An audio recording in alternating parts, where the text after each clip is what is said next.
Yes, don't give up. We all need a little bit of love in these times. Now, earlier we spoke to Alex Mellor-Brook from a Manchester-based dating agency, and I asked him if it's all but impossible to find someone new when we can't go out.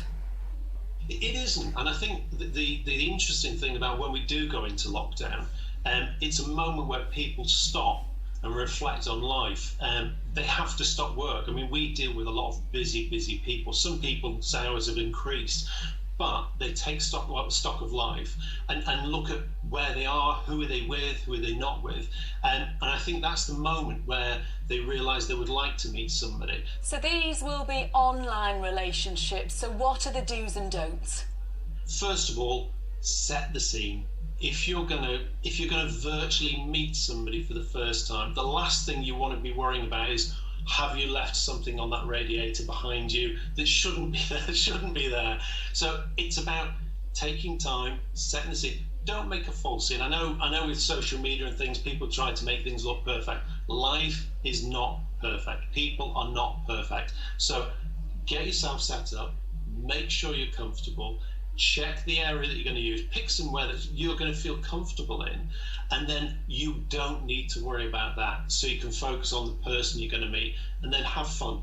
Now, if a relationship begins online, in your experience, is there more disappointment when they eventually meet face to face, or is it a nice surprise? It varies. It really can vary. I think what you have to remember is if you have a telephone conversation with somebody, that's a 7% communication, and there are plenty of people that have communicated with people maybe for months on the phone and then physically met them and gone, oh, you're not how I expected. With a virtual kind of visual thing, that really helps. There are differences, and you have to look at your expectations.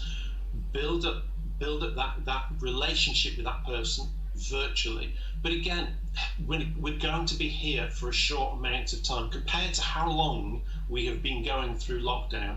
It's about sharing experiences. We are very sociable beings, and it's about sharing that experience of getting through this together. And I think, yes, if you build that person up too much, there will be a disappointment. Do people have to be very careful if the relationship doesn't work, if there are recordings or pictures, because everything has been online? You do have to be careful about what you share with them, yes, recording wise and things.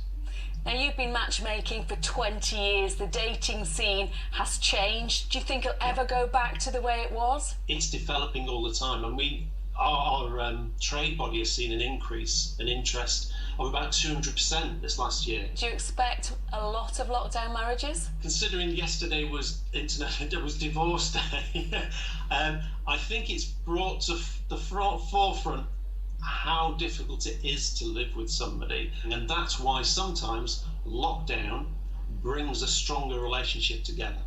Let's hope so. Alex, thanks for your advice. Thank you. Bye.